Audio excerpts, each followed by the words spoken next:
Hello friends, ఈరోజు నేను దోశల్లోకి అయితే ఈ చట్నీ చేశానండి. టిఫిన్లోకి ఈ చట్నీ చాలా టేస్టీగా చాలా బాగుంటుంది. పిల్లలు కూడా చాలా ఇష్టంగా తింటారు. అది ఎలా చేయాలో చూద్దాం. ముందుగా 2 ఆనియన్స్ 2 టమాటా తీసుకొని మీడియంగా కట్ చేసి పెట్టుకోవాలండి. తర్వాత ప్యాన్ తీసుకొని 3 టేబుల్ స్పూన్ ఆయిల్ వేయండి. హీట్ అయిన తర్వాత 3 టేబుల్ స్పూన్ పల్లీలు అయితే వేయండి. పల్లీలు 70% ఫ్రై అయితే చేయండి. పల్లీలు ఫ్రై అయిన తర్వాత ఆనియన్స్ అయితే మీడియంగా కట్ చేసి పెట్టుకున్నాం కదా మనం, ఆనియన్స్ టమాటా ఆనియన్స్ వేసేసి ఒక 50% ఫ్రై అయ్యేలా చేయండి. మీడియం ఫ్లేమ్లో పెట్టుకొని ఫ్రై చేయండి. నెక్స్ట్ ఇంచు అల్లము వెల్లుల్లి 4-5 రెబ్బలు వేసేసి వీటిని కూడా ఒక 2 మినిట్స్ కలుపుతూ ఫ్రై చేయండి.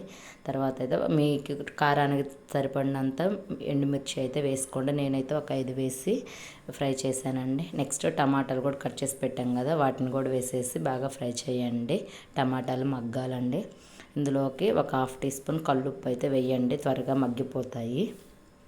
వేసి ఒకసారి కలిపేసిన తర్వాత అందులోకి 1 టేబుల్ స్పూన్ జీలకర్ర 1 టేబుల్ స్పూన్ ధనియాలు వేసేసి బాగా కలపండి. ఇవి లాస్ట్లోనే వేసుకోవాలండి, ఎందుకంటే మాడిపోతాయి ఫస్ట్ వేస్తే. తర్వాత అందులోకి 4 రెబ్బల కరివేపాకు, కొత్తిమీర 2 కూడా శుభ్రంగా క్లీన్ చేసేసి వేసుకొని బాగా కలపండి. 2 మినిట్స్ దాకా మొత్తం అయితే ఫ్రై అయిపోయిందండి. ఇప్పుడు నేనైతే స్టవ్ ఆఫ్ చేసేసి పక్కన పెడదామండి, చల్లారాలి కదా. ఇదైతే దోశల్లోకి, ఇడ్లీకి, వడకి అన్నిట్లోకి చాలా టేస్టీగా ఉంటుందండి. మొత్తం చల్లారేయండి. ఇప్పుడు మిక్సీకి అయితే వేద్దాము. మిక్సీ పట్టుకునేటప్పుడు మీకు ఏమన్నా కొంచెం గట్టిగా ఉంది అంటే కొంచెం వాటర్ వేసి పట్టుకోండి, ఇలా పేస్ట్ లాగా పట్టుకోండి. తర్వాత ఇప్పుడు ఇది ఒక బౌల్లోకి వేసుకొని పోపు అయితే పెట్టుకుందామండి. ప్యాన్ పెట్టాను, 2 టేబుల్ స్పూన్ ఆయిల్ వేసాను. అందులోకి కొంచెం జీలకర్ర, ఆవాలు, శనగపప్పు, మినప్పప్పు, ఎండుమిరపకాయ, కరివేపాకు వేసేసి బాగా ఫ్రై చేయండి ఒక 2 మినిట్స్. పోపు వేసుకుంటే టేస్ట్ చాలా బాగుంటుందండి, చట్నీ ఏదైనా కానీ.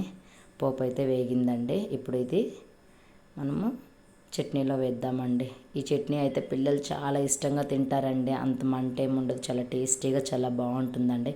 మీరు కూడా ఒకసారి ట్రై చేయండి.